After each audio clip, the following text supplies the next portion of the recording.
BN Basu মহকুমার হাসপাতালকে সংস্কার করার লক্ষ্যে বৈঠকে জেলা মুখ্য স্বাস্থ্য আধিকারিক এবং বিধায়ক রাজ চক্রবর্তী। ব্যারাকপুর মহকুমার সরকারি হাসপাতাল এই বিএন বসু মহকুমার হাসপাতাল, কিন্তু সেই হাসপাতালে সংস্কারের অভাবে জরাজীর্ণ পরিস্থিতি। পুরনো দিনের বিল্ডিং হওয়ার কারণে নতুন করে কোনো ইউনিট খোলা অসুবিধায় দেখা দিচ্ছিল।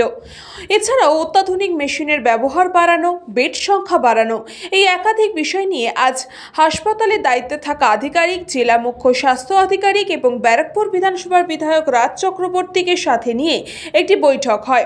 বৈঠকের শেষে জেলা মুখ্য স্বাস্থ্য আধিকারিক জানান, এই মহকুমার হাসপাতালটি পিটি রোডের সংলগ্ন হওয়ায় এখানে ট্রমা কেয়ার সেন্টারের প্রয়োজনীয়তা আছে, কিন্তু পুরনো দিনের বিল্ডিং হওয়ার কারণে নতুন করে কোনো রকম নির্মাণ কাজ করার পরিকল্পনা করা দরকার। সেই জন্য আমরা একজন আধিকারিককে নিয়ে আসি, নতুনভাবে এই বিল্ডিং পরিকল্পনা করার কাজ তিনি করবেন।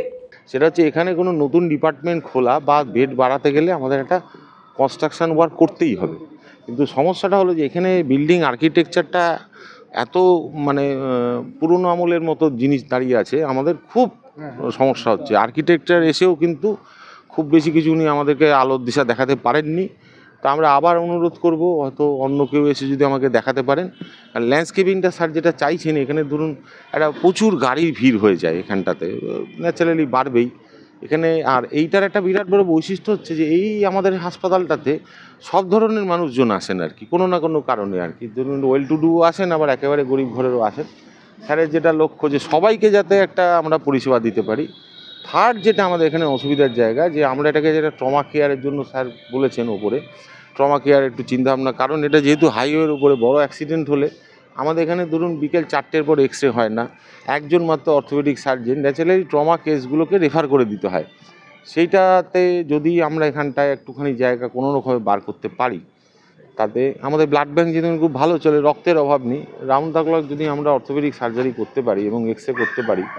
অন্যদিকে বিধায়ক রাজ চক্রবর্তী বলেন, মহকুমার হাসপাতাল উন্নয়নের জন্য বিধায়ক তহবিল থেকে প্রায় 2.5 কোটি টাকা অনুদান দেওয়া হয়েছিল, কিন্তু সেই কাজও ধীর গতিতে চলছে।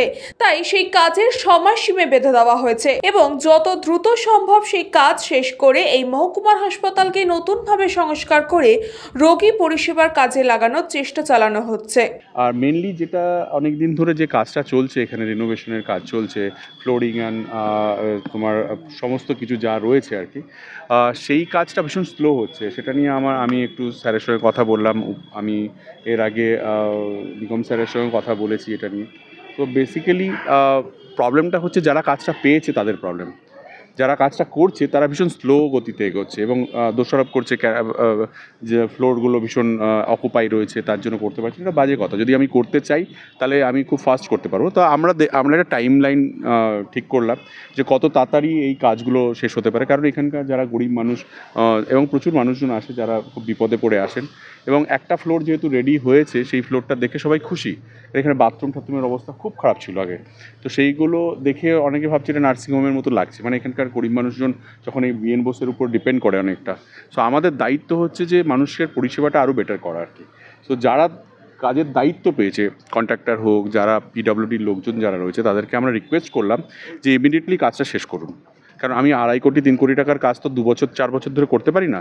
এই কাজটা শেষ হলে কি হবে, আরও বড় কাজ নিয়ে আসতে পারবো এই ডেভেলপমেন্টের জন্য আর কি। আমরা সবাই মিলে চেষ্টা করছি। কৃষ্ণা পালিত রিপোর্ট, নিউজ বঙ্গ টাইম।